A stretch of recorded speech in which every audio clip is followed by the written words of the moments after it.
Bonjour à toutes et à tous et bienvenue sur les résultats et planning des matchs du club de la semaine du 31 octobre au 6 novembre 2022. Toujours en raison de cette deuxième et dernière semaine de vacances scolaires, il n'y a eu que très peu de matchs la semaine dernière, à savoir les Loisirs et les Louves. Nous commençons donc par l'équipe 2 des Loisirs qui s'est inclinée face au SAS Épinal sur le score de 0-3. Les Loisirs 3 n'ont malheureusement pas su faire mieux face à l'équipe 1 de Harol, même score 0-3. Cependant, et selon les témoignages des équipes, les matchs se sont déroulés dans la joie et la bonne humeur. Et je cite un membre de l'équipe 3, « Nous aussi, pareil, on a mis l'ambiance dans le bus. L'important, c'est de participer. » Dans une ambiance plus studieuse, les Louves recevaient les joueuses du Rennes Étudiant Club samedi dernier. C'était un match d'une longue haleine qui a vu les Louves imposer une 5e victoire. Rappelons les scores, 25-18, 23-25, 25-23, 25-23. Emmanuel Dumortier fait son compte-rendu au micro de José Civico. Je t'ai vu là-bas, ton cœur il palpitait, j'étais là, je t'entendais ton cœur battre comme ça là. Oui, et on avait prévenu les filles que Rennes était une équipe de talent et que si leur talent se réveillait, ça serait très compliqué. J'avais dit avant le début de la rencontre, je l'ai dit entre 2 et 3. On a su rétablir l'équilibre de service-récept.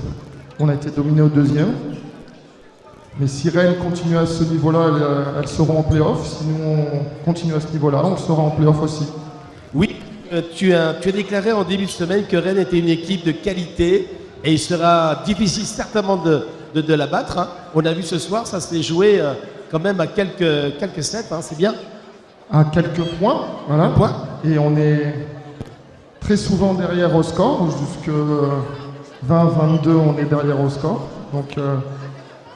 ce qui me plaît ce soir, c'est que nos filles ont fait preuve de beaucoup de force mentale, parce que c'est la première fois qu'on est autant secoué, on va dire, et donc on a su résister, c'est une très bonne chose. Ah ben, moi je peux te dire que tous les supporters n'ont plus de voix là, hein. C'est clair et net. Hein. Et d'ailleurs, pour c'est pareil, je demandais à Adrien de me mettre en vacances là, pendant une semaine minimum. Là. On les a bien entendus, leur support est plus qu'important. Dans les moments difficiles, on sait que le public peut être là pour nous permettre de nous surpasser, et ce soir, il a rempli son rôle de 7e homme parfaitement.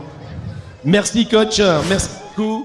Suite à cette 5e victoire consécutive, mais avec un 7 concédé à Rennes, les Louves sont 2e du classement derrière Évreux, malgré le même nombre de points. Les vacances scolaires arrivent à terme, les matchs vont reprendre progressivement. Et c'est le cas avec la Coupe de France des M15. Les Loupiottes, en déplacement à Terville, affronteront Vendeuvre-Nancy Volleyball et Terville-Florange Olympique. Les Loupiots joueront à domicile contre l'ASSP Ilsac-Modenheim et l'AS de la Vallée de la Saueur. Mais avant ça, la veille, les protégés d'Emmanuel Dumortier recevront Clamart, actuellement avant-dernière équipe du championnat élite. Les portes du PEJC s'ouvriront à 18h pour un coup d'envoi à 19h. Vous pouvez réserver vos places directement sur notre boutique officielle ou à l'entrée du Palais Omnisport. Si vous ne pouvez pas vous déplacer, les retransmissions seront accessibles sur notre page Facebook, notre chaîne YouTube ainsi que sur Vosges TV. La joueuse mise en avant lors de ce match est Kristina Jordanska, que vous pouvez voir sur l'affiche. Vous la retrouverez vendredi dans l'émission Les Louves, la Web TV, qui lui est consacrée. C'est la fin des résultats et programmes des matchs. N'oubliez pas de vous abonner à nos différents réseaux sociaux dont les liens s'affichent en bas de votre écran pour suivre toute l'actualité du club et des Louves ainsi que les lives. Nous vous souhaitons une bonne semaine et de bons matchs à toutes les équipes et nous vous donnons rendez-vous mardi prochain pour les derniers résultats et le programme des rencontres à venir.